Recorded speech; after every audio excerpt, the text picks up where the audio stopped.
This is KCTV English News. I'm Minchul Kim. Jeju healthcare town, which has been delayed due to legal disputes, will be reconstructed as a public healthcare complex. Governor Won Hee-ryong said on the 15th that the healthcare town will be made into a medical complex that combines education, training, research, and development functions in the public healthcare sector as the fifth action to implement the Songak Declaration. The governor stressed that he will form an advisory body involving the government, the JDC, and Greenland Group to establish detailed plans and actively support the operations of related projects.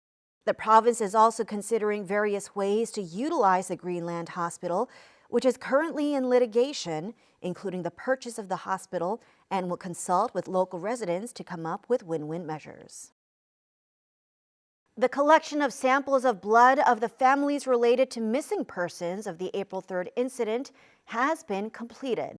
The Jeju April 3rd Peace Foundation announced that 115 bereaved family members have participated in the month-long process of the blood collection program since last month. The blood will be analyzed at the Institute of Forensic and Anthropological Science of Seoul National University and will take about a year to confirm identifications.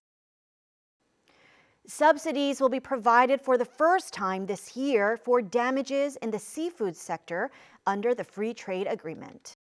Jeju Island has announced that a payment of 25 million won will be paid as direct compensation for damages from FTA to 61 fishermen of yellow corvina.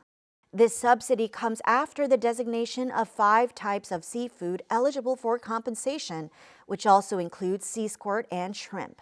Jeju Island will push to include fish species produced in the province in the list of items that will receive support next year. The local tourism industry is being hit hard by the nation's third wave of COVID-19. Tens of millions of won in electricity bills is placing another heavy burden on large hotels that are already stretched thin during the pandemic. Todd Thacker reports. This is a tourist hotel in Jeju City. During the nation's third wave of the COVID-19 pandemic, its booking rate has dropped to under 20%. To reduce operating costs, the hotel has cut its labor force, but fixed maintenance costs are still a major burden. Of these expenses, electricity accounts for most of the total utility bill. The hotel pays over 10 million won per month. The local accommodations industry has been largely inactive since the pandemic hit the nation earlier this year. Facilities that usually welcome non-Koreans, tour groups, and mid and small-sized guest houses suffer more. Electricity bills totaling tens of millions of won can push businesses over the edge.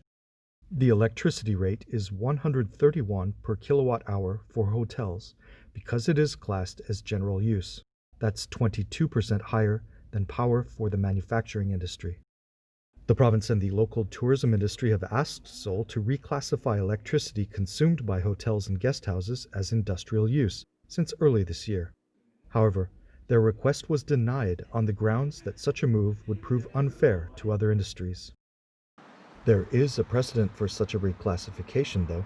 In both 2001 and 2007, Seoul approved the temporary application of an industrial power rate for accommodations to boost the tourism industry.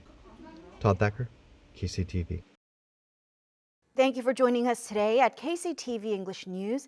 Please follow us on YouTube at KCTV E-News Jeju and on KCTV's VOD service. Have a great evening.